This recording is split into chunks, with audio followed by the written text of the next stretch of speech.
Le parc Jura vaudois est un des parcs naturels régionaux de Suisse reconnus d'importance nationale depuis 2013. Il s'étend sur plus de 500 km² du sommet de la Dôle jusqu'au bourg de Romainmottier. C'est un territoire dit modèle en raison de son paysage, de sa biodiversité, de son terroir et de ses traditions vivantes. Le parc Jura vaudois, c'est un monde dont on ne fera pas le tour en une émission, mais nous allons tâcher d'en dire l'essentiel et puis de vous donner surtout envie de vous y intéresser et d'en découvrir les différentes facettes. Et vous le verrez, elles sont nombreuses. Bonjour Marjorie Borne. Bonjour.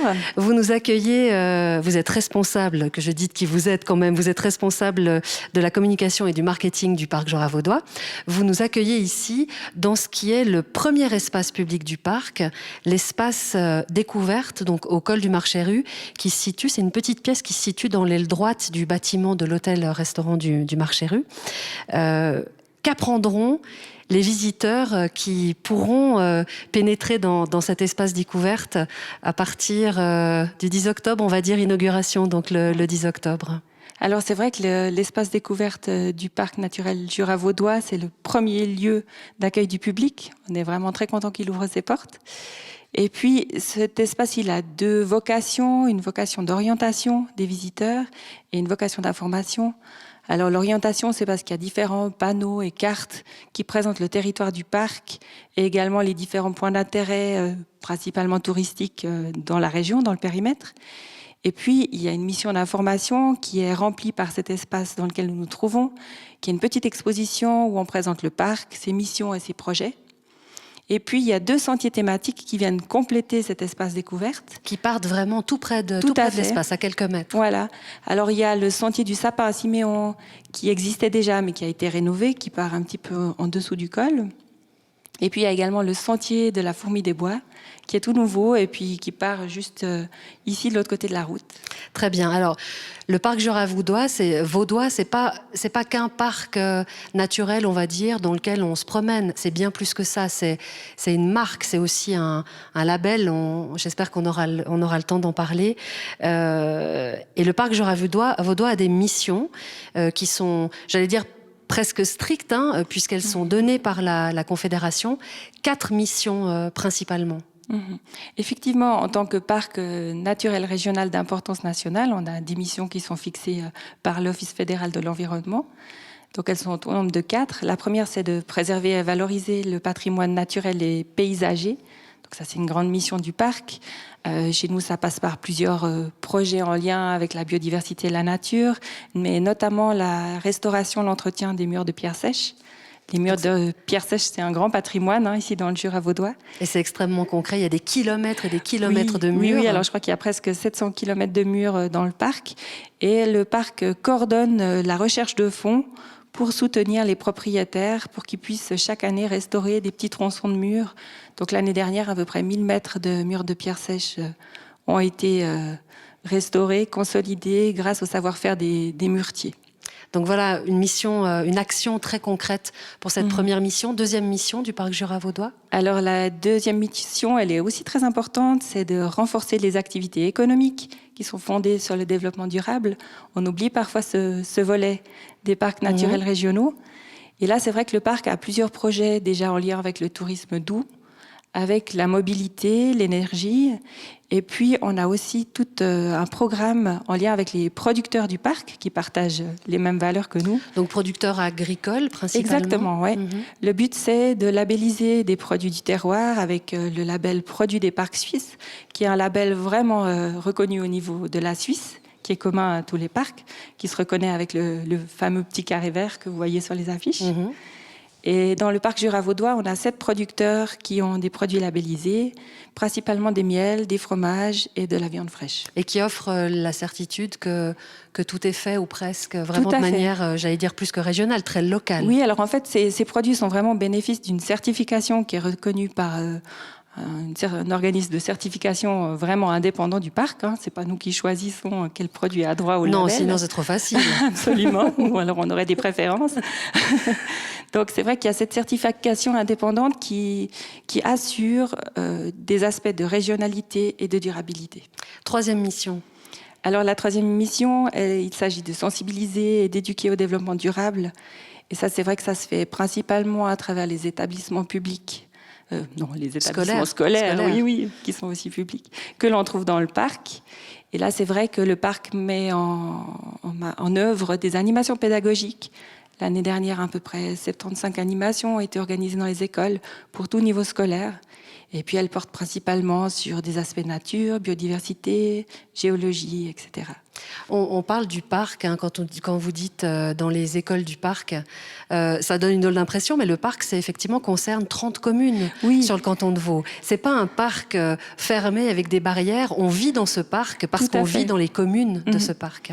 En fait, le parc n'est rien sans ces 30 communes, hein, parce qu'il vient de l'adhésion de ces communes qui ont décidé de se mettre ensemble pour ce projet. Et puis, c'est vrai que, voilà, elles sont importantes et c'est elles qui mettent en œuvre tout ça. 4e mission, Marjorie Borne. Alors là, c'est les aspects un peu de partenariat, parce qu'on travaille en étroite collaboration avec des partenaires régionaux, économiques, mais bien sûr aussi avec les offices du tourisme, par exemple. Puis il y a les aspects communication dont je m'occupe. C'est par exemple un site internet, des newsletters, ou bien le journal du parc, qui est distribué tout ménage à 17 500 personnes. Et puis alors, on peut dire quand même peut-être aussi quelques mots sur la mascotte du parc, qui est une fourmi. C'est Gaïa, et ça donne lieu à un feuilleton que les enfants peuvent suivre tous les 15 jours, sauf erreur. Oui, alors il est même dédié aussi aux adultes qui trouveront sûrement des informations intéressantes sur la fourmi des bois. Parce que c'est vraiment un petit insecte captivant. C'est vrai que dans le Jura vaudois, on a la chance d'avoir une super colonie. C'est la seule d'Europe, une des rares dans le monde. Et puis c'est vraiment fascinant d'apprendre un peu de choses sur ce petit insecte. Et cette petite Gaïa, elle vous sert effectivement à communiquer de manière aussi un peu ludique. Tout à fait. Alors c'est vrai que sur le sentier de la fourmi des bois, qui est principalement dédié aux familles, il y aura une dizaine de postes interactifs et puis Gaïa sera là pour guider les enfants. Très bien. Alors, dans le cadre de ces missions du Parc Jura vaudois, donc il y a des actions extrêmement précises, concrètes, comme les campagnes de plantation qui permettent de maintenir ou de développer la biodiversité. Alors, on va regarder un exemple ensemble. C'est celui d'un particulier, Patrice Piguet, qui possède un pâturage dans la commune du Cheny, dans le village du Soya. Il a pris contact avec vous il y a 2 ans parce que le parc justement propose d'aider les communes mais aussi les particuliers dans ce genre de projet. Donc on va se rendre ensemble sur ce pâturage et puis on se retrouve après. Volontiers.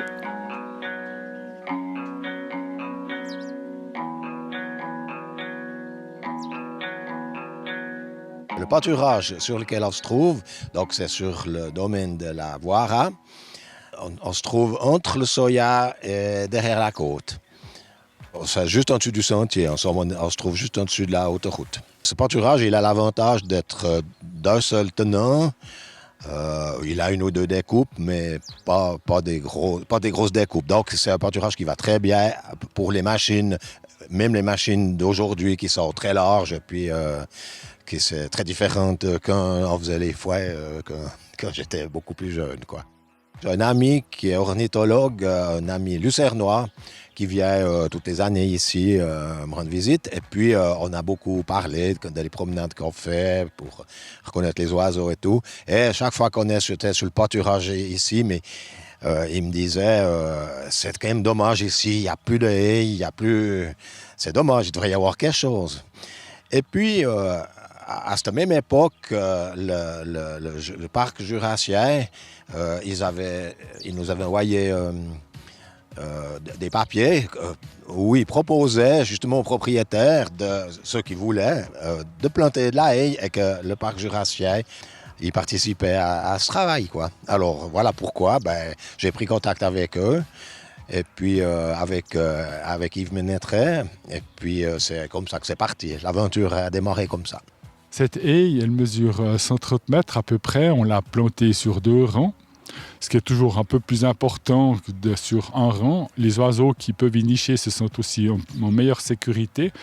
C'est clair qu'après, l'entretien est un peu plus compliqué.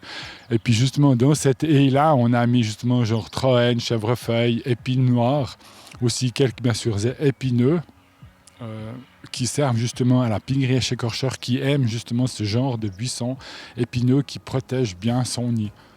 C'est vrai que c'était un endroit qui était vraiment bien placé parce qu'il y a quand même un environnement qui permet aussi d'avoir une petite microfaune pour les espèces qui pourraient éventuellement venir nicher ou qui éventuellement qu'on espère voir un jour nicher, comme la pigrièche écorcheur, comme le bruant jaune, comme différentes petites fauvettes. Et puis c'est vrai qu'après aussi, le but c'était justement de mettre une haie vive avec, justement, qui donne des fleurs, qui donne des petits fruits, qui sont toujours utiles. Ben voilà, les fleurs, ça attire des insectes. Après, les petits fruits, c'est aussi, ça sert aussi de nourriture aux frugivores, aux espèces qui deviennent frugivores en automne, comme dans la famille des tourdidés et même dans la famille des fauvettes. Ben, c'est clair que c'est des insectivores au printemps, mais qui sont tout contents de retrouver des petits fruits comme source de nourriture avant de poursuivre leur route sur l'Afrique, pour leur site d'hivernage. Et puis c'est clair que c'est aussi utile comme couloir, aussi pour la faune elle-même, pour le hérisson, le chevreuil, le lièvre qui est en train de revenir. Et le hérisson qui malheureusement est en train vraiment de disparaître de nos contrées. Et je crois que c'est vraiment que ces haies-là sont utiles à tout ça, quoi. On peut vraiment tout lier, notre faune et avifaune de nos campagnes. Bien entendu, l'installation d'une haie, c'est un peu une perturbation. Ça fait un obstacle qu'il faut contourner avec les machines. On a fait le maximum pour que ça dérange le moins possible l'exploitation du champ, quoi. Ce qui me ferait plaisir, c'est clair que c'est déjà d'entendre les premiers chants au printemps, mais voilà, je mets mon mal en patience. Mais c'est vrai que même si j'entends déjà une première fauvette chanter, même que c'est une espèce qui est très commune, je serais vraiment heureux. La preuve que cette haie est déjà efficace. Mais après, si comme je l'ai déjà dit, une pigrièche écorcheur, qui est aussi uniquement insectivore et qui migre aussi en Afrique, c'est vrai que le jour où je la vois en couple et puis élever ses 3-4 poussins, là, c'est clair qu'on pourra peut-être déboucher une bonne bouteille avec notre cher propriétaire, locataire. Et aussi, je précise quand même, c'est que pour planter une haie aussi longue, ça demandait beaucoup de travail. Et je remercie aussi les bénévoles qui sont venus vraiment nous donner un coup de main et qui avaient aussi vraiment à cœur de faire un travail qui est vraiment efficace dans nos futures générations, quoi. On se réjouit d'être dans 5-6 ans, hein? Hein? Voilà donc pour cette haie vive plantée au village du Soya. C'est une haie qui a été plantée en 2018. Elle vient d'avoir 2 ans. Elle est encore pas très haute, mais on voit aussi à quel point on doit miser sur le long terme pour ce genre de projet. Donc on se réjouit effectivement de la voir un peu plus haute dans quelques années, mais ça montre bien que ça prend du temps. Oui. Alors aujourd'hui, cette opération est plus en cours, en tout cas pour cette fin d'année 2020. On reprendra ces actions en 2021. Le Parc jurassien reprend ses actions. Oui, alors c'est vrai que dans le cadre du projet Toile Verte, qui est un peu plus global, on a notamment des actions de plantation d'arbustes indigènes et aussi d'arbres fruitiers haute tige. Alors c'est vrai qu'il y a une campagne cette année et des plantations qui vont se faire cet hiver. Et puis on a eu déjà beaucoup de demandes, donc voilà, le quota est rempli. Mais c'est sûr que c'est quelque chose qui va se prolonger encore l'année prochaine. C'est important de créer ces haies et de planter ces arbres haute tige parce qu'ils favorisent la biodiversité et toutes les espèces dont Yves a parfaitement parlé. Mais ils servent aussi de connexion entre les différents milieux naturels et c'est souvent ce qui fait défaut dans nos campagnes. Finalement, pour que les espèces puissent passer d'une lisière de forêt à une autre, c'est bien qu'elles puissent transiter par une haie, par exemple. Et un jour, peut-être, vous n'aurez plus besoin de mener ces actions. Oui, peut-être. Hein? Vous avez aussi mené d'autres actions extrêmement précises rapidement à la vallée de Joux. Oui, alors dans le cadre de ce projet Toile Verte, il y a eu aussi l'entretien de la gravière du Brassus qui s'est fait en collaboration avec les forestiers et un chantier d'éco-volontariat. Ça a donné des très bons résultats. Il y a des coléoptères rarissimes qui ont été observés par la suite. C'est tout à fait encourageant. Et puis c'est vrai qu'il y a notamment, grâce à Yves, une trentaine de nichoirs qui ont été posés à la vallée pour le rouge-queue à front blanc. C'est un oiseau qui aime bien, qui se plaît bien à la vallée, qui trouve des conditions propices. Et puis on essaye de favoriser un petit peu son installation. Et cette année, pour la première fois, on a eu des nichés. Alors c'est un signe vraiment encourageant. Chouette. Enfin, chouette, si j'ose dire, pardon. Yves Ménétré, qu'on connaît bien, la vallée, c'est un peu notre ornithologue qui collabore avec le parc Jura-Vaudois. L'émission se termine. Je renvoie comme les téléspectateurs au site internet, aux brochures aussi, que vous distribuez en tout ménage, parce qu'il y a plein de rendez-vous vraiment très intéressants aussi au niveau des activités que vous proposez. Mais on aura l'occasion de se revoir. Merci beaucoup, Marjorie Borne. Merci à vous. Merci de nous avoir accueillis dans ce nouvel espace découverte, donc au Marché Rue. À bientôt.